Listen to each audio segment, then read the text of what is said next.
Best varicose veins చికిత్సనే పొందండి. నొప్పి లేని చికిత్స కోసం సంప్రదించండి ఎబిస్ హాస్పిటల్. అందమైన జీవితానికి స్వాగతం. నమస్తే కళ్యాణ్ గారు. నమస్తే జయ గారు. నమస్తే. కళ్యాణ్ గారు, గీత అనే ఒక అమ్మాయి మనకి మెయిల్ చేసిందండి. మరొకసారి కాల్ చేయనా? తప్పకుండా మేడం.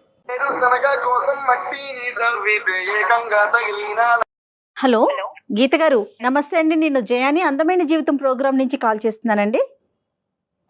Hi madam. హాయ్, బాగున్నానండి. గీత, మీ మెయిల్ చూసామండి. డాక్టర్ గారు కూడా నాతో పాటు ఉన్నారు. మీరు మాట్లాడతారా? అవకాశం ఉందా ఇప్పుడు? మాట్లాడతాను మేడం. గీత గారు, హాయ్ సార్. నమస్తే. నమస్తే. నమస్తే. మీ కాలర్ ట్యూన్ కూడా విన్నాం.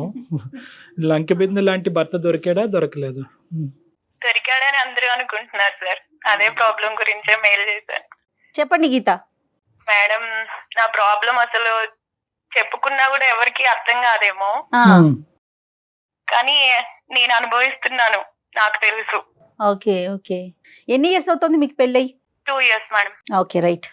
ప్రాబ్లం చెప్పండి. ఆయనకి ఓసిడి ప్రాబ్లం. ఓసిడి ఒక్కటే కాదు, పర్ఫెక్షనిస్ట్. ఇంకా రెండు. అందులో ప్రాబ్లం ఏంటి రెండు అని ఓకే. అందరూ నీకు అదృష్టమే కదా అది ఇది అనుకుంటారు, కానీ అది ఎంత పెయిన్ఫుల్ గా ఉందో నాకే తెలుస్తుంది మేడం. లవ్ మ్యారేజా, అరేంజ్డ్ మ్యారేజ్ అండి? అరేంజ్డే మేడం. ఓకే. ఏం చేస్తుంటారు మీ వారు? వారు సాఫ్ట్వేర్ మేడం. ఓకే. మీరు నేను ఇంట్లోనే ఉంటాను. చెప్పండి, ప్రాబ్లం ఏంటి? అసలు ఎక్కడ ఇబ్బంది పడుతున్నారు మీరు? Over cleaning madam. ఓవర్ క్లీనింగే కాదు, పర్ఫెక్షనిస్ట్ అంటారు. ప్రతి దాంట్లో పర్ఫెక్ట్ గా ఉండాలి.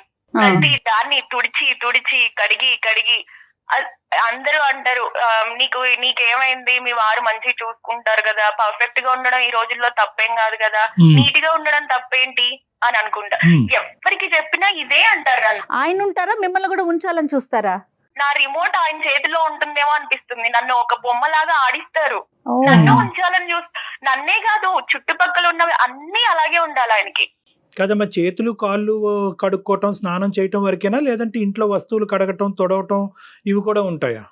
ఇంట్లో వస్తువులు అంటారేంటి సార్, ప్రతి ఒక్కటి. డస్ట్బిన్ కూడా డస్ట్బిన్ తో సహా ఉంటది. డస్ట్బిన్ ఒక దగ్గర మనం పెట్టామని అంటే, మేడం మీరు ఆడవాళ్ళు, మీకు తెలీదా మేడం, మనం పనులు ఎలా చేస్తాము, డస్ట్బిన్ ఎక్కడ పెట్టాలో మనకు తెలీదా? ఆ డస్ట్బిన్ కొంచెం జరిగినా కూడా అది అక్కడే ఉండాలి కదా, అక్కడి నుంచి ఎందుకు జరిపావని అంటారు. గ్యాస్ ఇప్పుడు గ్యాస్ బుక్ చేశాక గ్యాస్ తెస్తారు కదా మేడం, బాయ్ గ్యాస్ తీసుకొస్తాడా? తీసుకొచ్చినప్పుడు ఎవరైనా దాన్ని కడుక్కొని నీట్ గా సోప్ తో అన్ని కడిగేసి ఇంట్లో పెట్టుకుంటారా? ఎవరైనా గ్యాస్ ముద్దని ఎవరైనా కడుగుతారా? సిలిండర్ ని కడిగేస్తున్నారా? సిలిండర్ ని కడుగుతారు మేడం. సిలిండర్ ని కడిగి అప్పుడు గ్యాస్ రెగ్యులేటర్ పెడతారు ఆయన.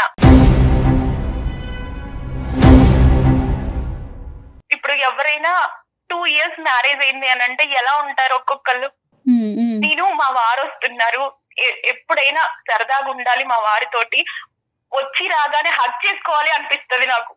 ఒకవేళ వస్తే ముట్టుకుంటే, ఏంటి నీ చేతులు ఇలా ఉన్నాయి, ఏంటి నువ్వు ఇలా ఉన్నావు అని ఎక్కడ అంటారో అని కడిగి కడిగి నాకు చిరాకు వస్తుంది. ఇప్పుడు ఆయన వస్తున్నారంటే ఆ టైం చూసుకొని, బాబో ఈయన వస్తున్నారా, ఇప్పుడు నేను ఏం చేయాలి, ఇప్పుడు అన్ని నీట్ గా ఉన్నాయా లేదా, ఎక్కడ ఉన్నాయా లేదా, ఆఖరికి డస్ట్బిన్ కరెక్ట్ గా ఉందా లేదా, చెప్పులు కరెక్ట్ గా ఉన్నాయి. చెప్పులు మేడం వెళ్తారు, సరే ఆఫీస్ కి వెళ్తారు, ఆఫీస్ కి వెళ్ళేటప్పుడు బైక్ తీస్తారు, బైక్ తీసి వెళ్తున్నారు కదా అనేసి బాయ్ చెప్తాం మేము. బాయ్ చెప్పినప్పుడు అక్కడ దాకా వెళ్తారు, అక్కడ దాకా వెళ్ళి వెనక్కి వస్తారు. ఏ అమ్మాయి అయినా హస్బెండ్ బయటికి వెళ్తూ వెనక్కి వస్తున్నాడు అని అంటే ఏమనుకుంటారు? అమ్మ నా కోసమే వస్తున్నారేమో మా ఆయన అనుకుంటారు. అది కాదు, అక్కడ చెప్పులు కరెక్ట్ గా లేవని ఆ చెప్పులు సర్దేసి వెళ్ళిపోతారు.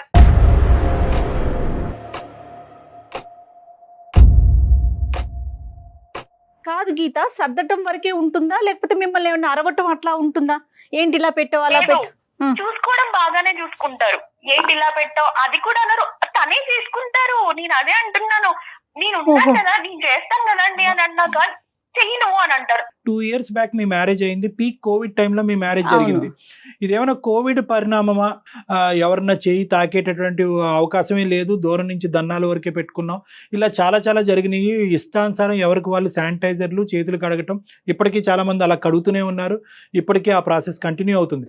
అటువంటి ప్రభావం పడిందా, లేదంటే పుట్టేరుగా ఇతను ఇంతేనా?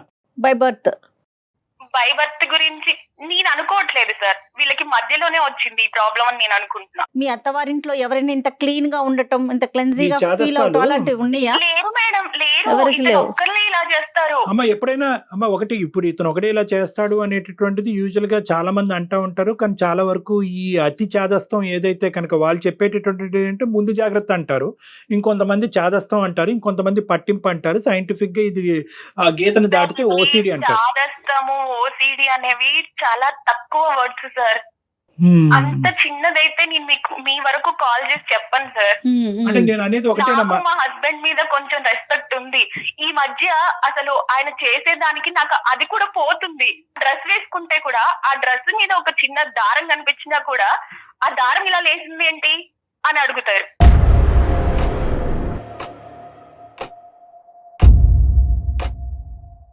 అతను ఏదైనా ఫంక్షన్స్ కి వెళ్ళినప్పుడు కూడా అతను ఏ డ్రెస్ వేసుకుంటే ఆ కలర్ డ్రెస్ నేను వేసుకోవాలి.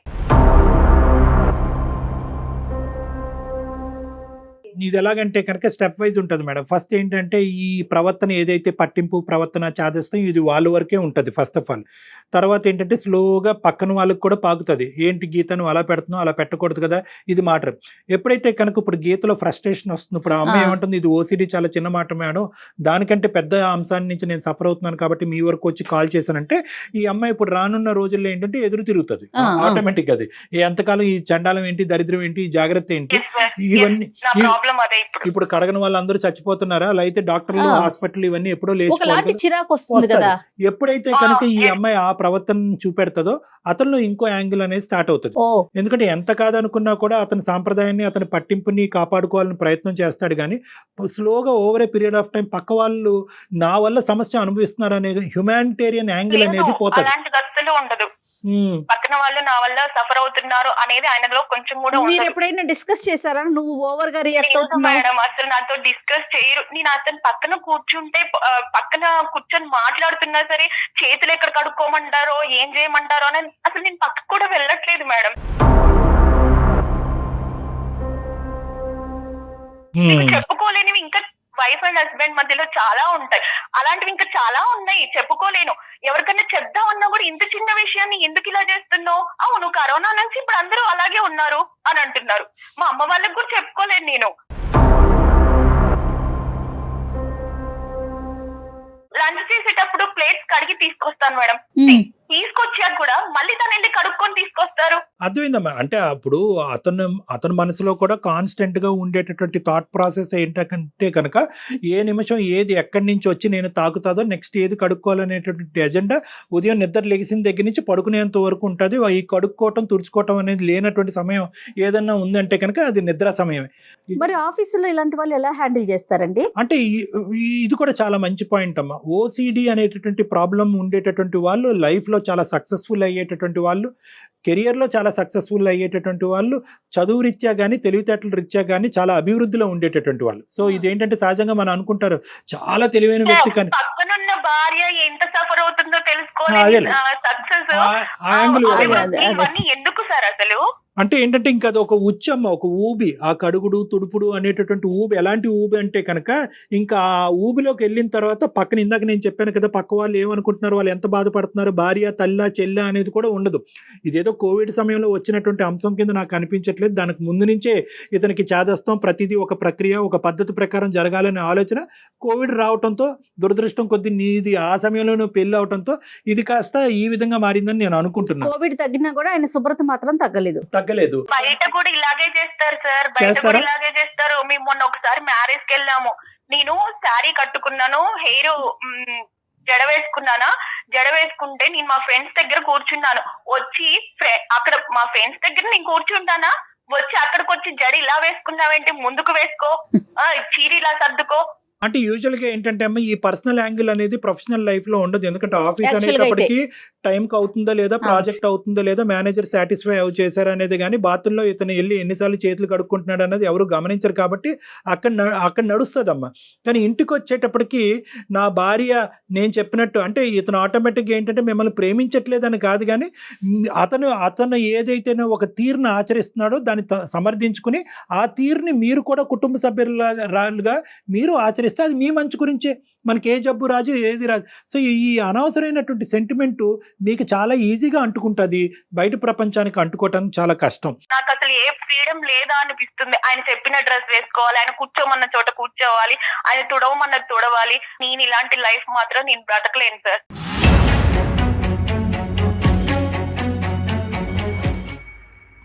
మీరు అతన్ని ఏమైనా ఫోన్ కలపగలిగితే ఒకసారి కలిపి నాతో ఫోన్లో మాట్లాడిపించండి, ఇలా ఒక సార్తో మాట్లాడానని.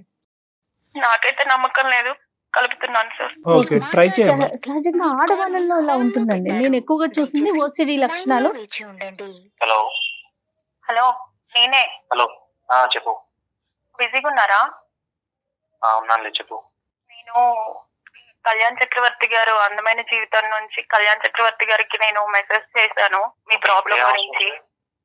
ఇప్పుడు అంత అవసరం వచ్చింది? మీకేం అవసరం లేదండి, మీకేం అవసరం లేదండి, నాకు అవసరం. నేనేం చేయను మరి? ఏమొచ్చింది అంటున్నా. నాకు అవసరమే అని అంటున్నానుగా, ఒకసారి మాట్లాడండి. ఏం పేరుమా? మధు గారు. మధువేనా? అదే అదే. మధు గారు నమస్తే అండి.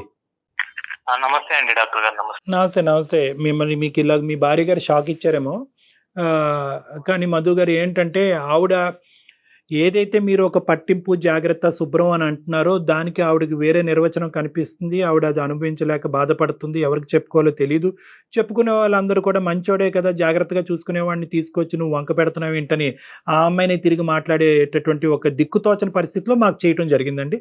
దాన్ని దయచేసి ఇంకో విధంగా ఆలోచించండి. అదేదో కంప్లైంట్ కింద తీసుకోకండి, మీ మీద ఏదో చెప్పటం కాదు. శుభ్రత వర్సెస్ ఓసిడి అంటే ఇది ఓసిడి అనేటటువంటి జబ్బు కింద పరిగణించాలా, ఒక పద్ధతిగా ఉండటం అనేటటువంటి ఒక సాంప్రదాయాన్ని పిచ్చిగా చూపెడుతున్నారు అనేటటువంటి విధంగా అనుకోవాలా? ఎలా కంక్లూడ్ వస్తుంది డాక్టర్ గారు? నేను తనకి ఇలా నడుచుకో, ఇలా చెయ్యి, ఇలా అనే దానికి తను ఎలా ఇలా ఓసిడి నన్ను ఒక ఎట్లా మానసిక రోగుల బూచిలాగా చూపెట్టాలనుకుంటుంది? మానసిక అంటే ఒకటి ఇక్కడ ఏంటంటే దయచేసి ఒకటి క్లియర్ కట్ గా మధు గారు ఇంకొక మాట అనకముందే నేను ఒక మాట చెప్పి తర్వాత కొనసాగిస్తాను. అదేంటంటే దయచేసి ఈ విధంగా ఓసిడి అనేటటువంటి పదం వినటానికి చాలా మంది చిరాగ్గా, బాధగా, భయంగా ఉన్నా కూడా దయచేసి దీన్ని ఒక పిచ్చి కిందో ఇంకో జబ్బు కింద పరిగణించుకోవటం అనేటువంటి తప్పు. ఎందుకంటే ఇందాక మన గీత గారు మాట్లాడినప్పుడు నేను ఒక ముఖ్యమైనటువంటి అంశం చెప్పాను. ఎందుకంటే ఈ విధంగా ఆలోచించి ఈ విధంగా పద్ధతిగా ఉండేటటువంటి తత్వం ఉండేటటువంటి వాళ్ళు లైఫ్లో చాలా సక్సెస్ఫుల్ ఉన్నతమైనటువంటి స్థాయిలో ఉంటారు. తెలివితేటలు ఉన్నతంగా ఉంటుంది. భార్య ఇంట్లో ఉండే స్త్రీమూర్తి అయినా అవ్వచ్చు, బయట పనిచేసుకునే మగాడైనా ఉండొచ్చు, చాలా చక్కగా వాళ్ళ లైఫ్లో కెరియర్లో ఉంటారు. కాబట్టి దీనికి పిచ్చి అనేటటువంటి పదాన్ని ఆపాదించద్దు. ఇది ఒక తత్వం, ఒక పద్ధతి, ఒక విధానాన్ని మీరిద్దరూ అంటే ఆవిడ ఒక అడుగు ముందుకొచ్చి మీరు ఒక 2 అడుగులు ముందుకు వస్తే కనుక దీన్ని మధ్యస్తూ ఏమైనా ఒక దారి ఉంటుందేమో అనే ఆలోచనతో మీతో మాట్లాడటం జరుగుతుంది. ఇది పిచ్చి, మెంటల్ హెల్త్ ప్రాబ్లం, ఆ విధంగా ఒక కాసేపు తీసి పక్కన పెడతాం. ఆ ఆలోచన లేదండి మాకు. ఒక శుభ్రంగా ఉండడం నీకు తప్ప ఎవరన్నా తప్పేమో చెప్తారేమని? మీ డిక్షనరీ ఆఫ్ శుభ్రతలో ఏం చేస్తూ ఉంటారు, ఏది చూస్తే మీకు నచ్చదు, ఏది ఎంతసేపు కడగాలి, ఏది తొడవాలి అనేది ఒక 2 ఎగ్జాంపుల్స్ ఇవ్వండి. ఆ అమ్మాయి చాలా ఎగ్జాంపుల్స్ ఇచ్చింది. ఆఖరికి చెప్పులు స్ట్రైట్ గా లేకపోతే బైక్ మీద వెనక్కి వచ్చి చెప్పులు స్ట్రైట్ గా పెట్టి బయలుదేరతారంట. మీరు కాదండి, ఈ పాయింట్ ఒకటి వినండి. 10 మందిలోకి వెళ్ళినప్పుడు కూడా తన జడ కూడా మీరు ముందుకు వచ్చి అందరి మందిలో ముందుకు వేసుకుంటే బాగుంటుంది. డ్రెస్సింగ్ కానీ అవన్నీ కూడా ఎవరైనా గ్యాస్ సిలిండర్ ని కడిగి పెట్టుకుంటారా మేడం? ఇది మీకు విచిత్రంగా అనిపించట్లేదా మేడం? మీకు విచిత్రంగా అనిపించదు. అది అక్కడ ఎక్కడెక్కడ బొల్లించుకొని కాలుతో తట్టుకొని భుజం మీద పెట్టుకుని ఆ భుజం మీద అతను వేసుకుని షర్ట్ మీద ఎంతో దుమ్ము ఉంటుంది. దాన్ని కడగడం కూడా, శుభ్రంగా ఉండడం కూడా నీకు తప్పు అనిపిస్తుందా? మీ అంత శుభ్రత, మీ అంత పర్ఫెక్ట్ గా మేము ఉండలేమండి, మేము ఉండలేము. అందుకే సైకియాట్రిస్ట్ దగ్గరికి వెళ్దాం అని అంటే వద్దంటారు. అదే మీరు ఇక్కడ డాక్టర్ గారి ముందు అడుగుతున్నారు కదా, నేను ఏమైనా ఇబ్బంది పెట్టానా అని. మీరు ఎప్పుడైనా అడిగారా నన్ను, నీకేమన్నా నా వల్ల ఇబ్బంది అవుతుందా అని? చెప్పింది ఎక్కడుందో అది చెయ్యి అంటే దాన్ని ఎంతసేపు నన్ను బూచిగా చూస్తున్నావు. నువ్వు నీతో ఎలా ఏకాలా నీకు ఇలాగే నన్ను ఆడిపట్టిస్తున్నావు కదా. కాదు, కాపురం సంసారం అంటే తుడుచుకోవడం, కడుక్కోవడం ఇవేనా? ఇంకా ఆ శుభ్రత గురించి, శుభ్రత లేకుండా సంసారం చేయాలా నువ్వు చెప్పినట్లు?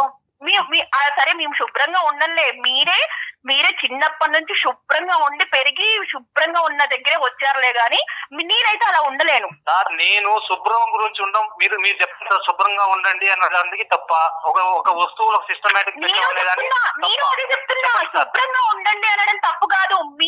మీరు మమ్మల్ని శుభ్రంగా ఉండు అని మీరు శుభ్రం చేస్తారు చూసారా, అది తప్పు. అది అవుతుంది కదా, నేను శుభ్రం చేయడం వల్ల నీకు ఒక పని తగ్గుతుంది కదా. వినండి ఫస్ట్, ఏ భార్య అయినా భర్త ఎప్పుడు వస్తాడా, తన కోసం ఏం తెస్తాడా అని చూస్తూ ఉండాలి గాని, అమ్మో బాబాయ్ టైం అయిపోయింది, మా ఆయన వస్తాడు, మా ఆయన వచ్చాడండి, ఇప్పుడు ఏమంటాడో ఏమో, ఏది శుభ్రం లేదంటాడో, ఏది కరెక్ట్ ప్లేస్ లో లేదంటాడో, ఆ లైన్ దాటి ఏది వచ్చిందో అని చూసుకుంటూ ఉంటదా ఎవరైనా? అసలు నువ్వు ఎప్పుడైనా ఇచ్చేసావా? ఎప్పుడు నన్ను వంకలు పెట్టుకునే ఉన్నా డాక్టర్ గారు. మిమ్మల్ని వంకలు పెడుతున్నా అని మీరు ఆలోచిస్తున్నారు గానీ దీని వల్ల దీనికి ఏం ప్రాబ్లం అవుతుంది అని ఒక్కసారన్నా ఆలోచించారా? మధు గారు, నువ్వు ఆలోచించే ఛాన్స్ కూడా నాకు ఎక్కడ ఇస్తున్నావు? నువ్వు వంకలు మార్నింగ్ నుంచి వంకలు పెట్టి ఇదేం చెప్తావు అదేం చెప్తావు, ఇది అలాగా సర్దమంటావు, ఇది అలా ఒక డస్ట్బిన్స్ అక్కడ ఒక వెజిటేబుల్స్ అక్కడ కట్ చేయమంటే. నేను కర్రీ చేస్తాను, కర్రీ చేసేటప్పుడు నాకు తెలియదా కూరగాయలు ఎలా కట్ చేయాలో? పక్కన కూర్చుంటారు, పక్కన కూర్చొని ఆ షేప్ కరెక్ట్ గా రాలేదు, ఈ షేప్ లో కట్ చేయాలి. ఏంటి సార్ అది ఉడికినాక ఆ షేప్ లోనే ఉంటదా? అవి రౌండ్ గా రావాలి, స్క్వేర్ గా రావాలి, ఉడికిన తర్వాత అవి అలాగే ఉంటాయా సార్? మధు గారు సమస్యకి పరిష్కారానికి వద్దాం. ఇక్కడ చాలా క్లియర్ కట్గా ఏంటంటే మీరు కడుక్కోవటం తుడుచుకోవటం అనేటటువంటిది ఒక్కటే కాకుండా ప్యాటర్న్ స్పెసిఫిక్ ఆలోచనలు కూడా ఉన్నాయి. అంటే జోళ్ళు ఎలాగ ఉండాలి, వంకాయ మొక్క ఎలా కట్ చేయాలి, అది ఎలా ఉడకాలి, సిలిండర్ని ఎంతసేపు కడగాలి. ఆఖరికి ఏంటంటే ఆ అమ్మాయి దురదృష్టం ఏంటంటే ఆ అమ్మాయి పరిగెట్టుకుని వచ్చి మిమ్మల్ని హగ్ చేసుకుందాం అని అనుకున్నా కూడా సాయంత్రం పూట నువ్వెంత నీట్గా ఉన్నావు, నీ జడ ఎలా ఉంది, నీ బట్టలు ఎలా ఉన్నాయి అనేది ఈ పర్సనల్ క్రిటిసిజంలోకి వెళ్ళేటప్పటికీ ఆ అమ్మాయి మానసికంగా గాయపడిందండి. మీ ఇద్దరి మధ్య గ్యాప్ పెరిగిపోతుంది కదండి, మీ శుభ్రత గ్యాప్ ని పెంచుతుంది. ఎవ్వరికి ఇది మామూలుగా ఎవ్వరికి అర్థం కాదు సార్. నేను చెప్పుకునే వరకు అసలు మేడం నేను చెప్పేది కూడా తను ఎక్కడ ఆలోచించడం, నన్ను కూడా అట్లా తను రివర్స్ ఉల్టాయి, నువ్వు ఇలా చెప్తావు అలా బాధపడుతున్నా మేడం. ఉల్టా కాదు, ఇప్పుడు ఒక మనిషి క్లీన్గా ఉండాలి, శుభ్రంగా ఉండటం వల్ల ఇన్ఫెక్షన్స్ నుంచి దూరంగా ఉంటారు, ఆయుష్ పెరుగుతుంది అనే అంశం డాక్టర్లకి మించి ఎవరు తెలియదు కదండి. నేను కూడా ఒక డాక్టర్నే కదా. ఈ రోజు మీరు కడుక్కునే అంత ఏదైతే నేను పాటిస్తారో ప్రపంచం మొత్తం పాటించింది సార్. కరోనాలో శానిటైజర్ తో హ్యాండ్స్ మాత్రమే కడుక్కుంటారు సార్, ఫేస్ కడుక్కోరు. నేను ఎక్కడ చెప్పలేదమ్మా, నేను ఎక్కడ చెప్పలేదు నీకు. శుభ్రత ఉండడం కరెక్టే, మీలాగా అన్ని అసలు సిలిండర్ కడగడాలు, చెప్పులు కడగడాలు, డస్ట్బిన్ కరెక్ట్ గా పెట్టడాలు ఇవి ఎవ్వరికి ఉండవు. బాబోయ్ నా వల్ల కాదు డిస్కషన్ అంతా, మీరు ఏదో ఒకటి చేయండి సార్, నా వల్ల అవ్వట్లేదు అసలు. ఇప్పుడు ఇక్కడ సబ్జెక్ట్ అయితే మనకు క్లియర్ కట్ గా అర్థమైంది. ఆ అమ్మాయి భాష మీకు అర్థం కావట్లేదు, మీ భాష ఆ అమ్మాయికి అర్థం కావట్లేదు. కానీ at the end of the day ఒక్క పాయింట్ అయితే క్లియర్, మీరు ఏదైతే శుభ్రత, పరిశుభ్రత, జాగ్రత్త, అతి జాగ్రత్త అని అంటున్నారు, ఇవి ఓన్లీ 10%ఏనండి. మిగతా 90% మీరు చేసేటటువంటి కార్యక్రమాలు చాలా అసందర్భం, అనవసరం. ఆ అసందర్భం, అనవసరం అనేటటువంటిది మీరు లాజికల్గా దాన్ని సైంటిఫిక్గా ఏదో మీకు కావాల్సినటువంటి ఒక పుస్తకం రాసేసుకుని ఈ పద్ధతిలోనే ఉండాలి, ఇలాగే కట్ చేయాలి, ఇలాగే ఉండాలి, ఈ కలరే ఉండాలి, జుట్టు ఇలా దూకోవాలి అని చెప్పి ఈ శుభ్రత, అతి శుభ్రత కాస్త వేరే ఆస్పెక్ట్స్ అంటే పక్కనుండేటటువంటి వాళ్ళ యొక్క ప్రైవసీ, పక్కనుండేటటువంటి వాళ్ళ యొక్క స్వేచ్ఛను కూడా హరించేటటువంటి పరిస్థితికి వచ్చి ఆఖరికి ఆ అమ్మాయి ఎలా అయిపోయిందంటే మీ చేతిలో ఉన్న ఒక రిమోట్ కంట్రోల్ బొమ్మలాగా అయిపోయింది ఆ అమ్మాయి. సార్ మేము ఒక ఫంక్షన్ పోవాలని రెడీ అయ్యాం సార్, గేట్ తీసుకున్నాం, బండి తీసుకుని బండిలో ఎక్కింది, తాళం వేసుకుని తాళం ఒక్కసారి సరిగా పడిందో లేదో చెక్ చేసుకోరమ్మన్నాను సార్.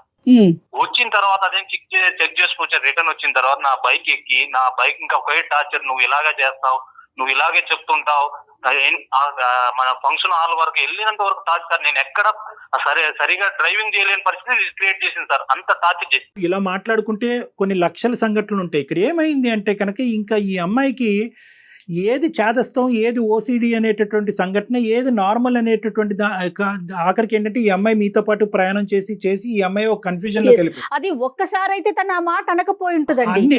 2 ఏళ్ల నుంచి చూస్తుంది కదా ప్రతి అంశానికి ఒకటి. ఇంకొకటి ఏంటంటే కేవలం తను బాగా మంచిగా ఇల్లు గ్రూమింగ్ ఉండాలి. మీరు ఇచ్చేటటువంటి కంట్రోలు, మీరు పడేటటువంటి జాగ్రత్త ఆ అమ్మాయికి ఆనందాన్ని, సంతోషాన్ని, అదే విధంగా మీ యొక్క అభిప్రాయం ఆమె అభిప్రాయం కలిస్తే ప్రాబ్లం లేదండి. కానీ ఇక్కడ ఏమనిపిస్తుంది అంటే అమ్మాయికి ఇంకా నేను ఎప్పటికీ నా జీవితంలో ఈ పెళ్లిలో నాలాగా నేను బతకలేను, ఎప్పుడు కూడా మధు ఏది చెప్తే మధు ఎలా అయితే గిరిగిస్తే ఆ గిరిలోగానే నేను ఉండాలి, ఆ విధంగానే అతని చేతిలో ఒక రిమోట్ లాగా ఉండాలి అనేటటువంటి ఈ స్థాయిని ఆ అమ్మాయి తట్టుకోలేదండి. ఇంకా నేను అర్థం చేసుకుని తనకు చక్కగా అన్ని వివరించుకుంటూ వస్తున్నాను సార్. ఆయన దృష్టిలో అదే సార్, శుభ్రంగా ఉండడం ప్రేమ, పర్ఫెక్ట్ గా ఉండడం ప్రేమ, అది తప్ప ఏం తెలియదు ఇంకా. మంచిదే, మీరు ఆ స్థాయిలో భార్య నువ్వు వేసుకునే డిజైన్ చేసుకున్న హెయిర్ స్టైల్ గానీ అవన్నీ చూసి నేను ఎంత నీకోసంగా చెప్పింది, నీ మీద ఉన్న ప్రేమతో, నీకున్న ప్రేమతోనే నేను అవన్నీ చెప్పాను.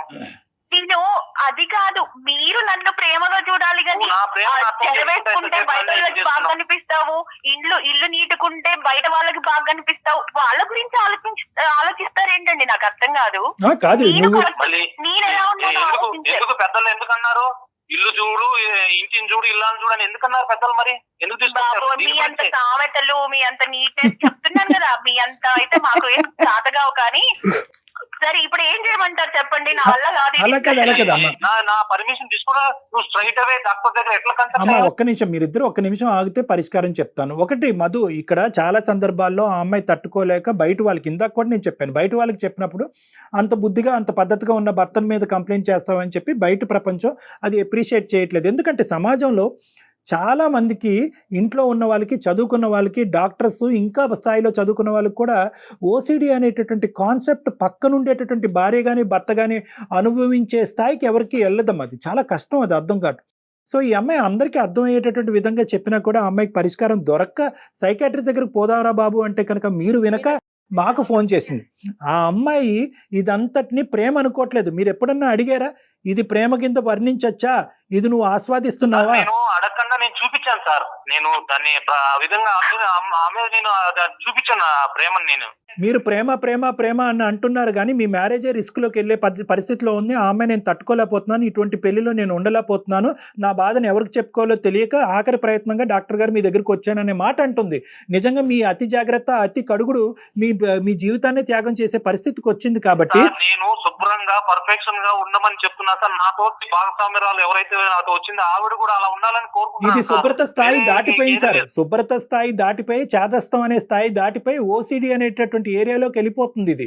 కాబట్టి ఓసిడి అనేటటువంటి వాళ్ళు ఏదో పిచ్చో వెర్రో అని మనం అనం కానీ జాగ్రత్త, అతి జాగ్రత్త, శుభ్రత, అతి శుభ్రతకు వెళ్ళిపోయి అవతల పక్కనుండేటటువంటి వాళ్ళ సహనాన్ని కూడా పరీక్షించే స్థాయికి వచ్చినప్పుడు ఖచ్చితంగా దానికి కౌన్సిలింగ్ కానీ ట్రీట్మెంట్ కానీ అవసరం. ఏదైతే ఇల్లు చూడు ఇల్లాలని చూడు అనేటటువంటి పెద్ద సామెతలు మీరు వాడుతున్నారో అదే ఇల్లాలు ఇప్పుడు గడప దాటి బయటకు వెళ్ళే పరిస్థితి వచ్చింది. అమ్మాయి ఏం కోరుకోవట్లేదు, డాక్టర్ గారు ఏం చెప్పారో అదే కోరుకుంటున్నా. ఇది అట్లీస్ట్ ఇది ఒక ప్రాబ్లం అని మీరు ఒప్పుకోకపోయినా ఒక ప్రొఫెషనల్ దగ్గరికి వెళ్ళి ఇది ప్రాబ్లమా కాదా అనేటటువంటిది అతను నోటి వెంట విందాము అనేటటువంటి ఆలోచన మీకు వస్తే కనుక 50% జాబ్ అయినట్టే. మీ ప్రేమకు నిర్వచనం ఇది కాదు. మీరు ప్రేమ ఈ విధంగా చూపెడితే కనుక ఆవిడ ఉక్కిరి బిక్కిరి అయిపోయి చచ్చిపోయేటట్టుంది. కాబట్టి ఈరోజు ఆవిడని డిసైడ్ చేస్తుంది తనకు నచ్చేటటువంటి ప్రేమ ఏంటి, భర్త ఏ విధంగా ఉంటే కనుక దాన్ని స్వీకరించి ఆస్వాదించి సంతోషంగా ఉంటాననేది ఆవిడ దాన్ని ఆ విధంగా ఆవిడ డిఫైన్ చేయడానికి రెడీగా ఉంది. దానికి కావాలి అంటే కనుక ఒకప్పుడు ఇది ఓసిడి ప్రాబ్లమా కాదా అనేటటువంటి ఆలోచన మీకు తెలియాలి అంటే కనుక ఒకసారి ఏదైనా కౌన్సిలింగ్కి వెళ్ళండి. నా దగ్గరికైనా పర్లేదు, వేరే సైకాట్రిస్ట్ దగ్గరికైనా పర్లేదు. ఒకసారి ఓపెన్ మైండ్తో వెళ్ళి అసలు అతను ఏం చెప్తాడో అనేటటువంటిది వినే ప్రయత్నం చేయండి. ఒక స్టెప్ ఫార్వర్డ్ గా వేయండి, జస్ట్ అంతే. కౌన్సిలింగ్ వెళ్ళి తర్వాత నార్మల్ గా ఉంటది అనుకుంటే ఓకే సార్, లేదంటే నేను కంటిన్యూ చేయలేను. గీత అప్పుడే అంత ఫైనల్ డెసిషన్స్ కి రాకమ్మా. ఒకసారి ఇప్పుడే కదా ఫస్ట్ టైం నువ్వు బయటకు వచ్చి తనకి ప్రాబ్లం ఉందని మాట్లాడుతున్నావు. ఎందుకంటే అంతలాగా ఆ విధంగా చూసుకుంటే నువ్వు అలా ఎలా డిసిషన్ తీసుకుంటున్నావు?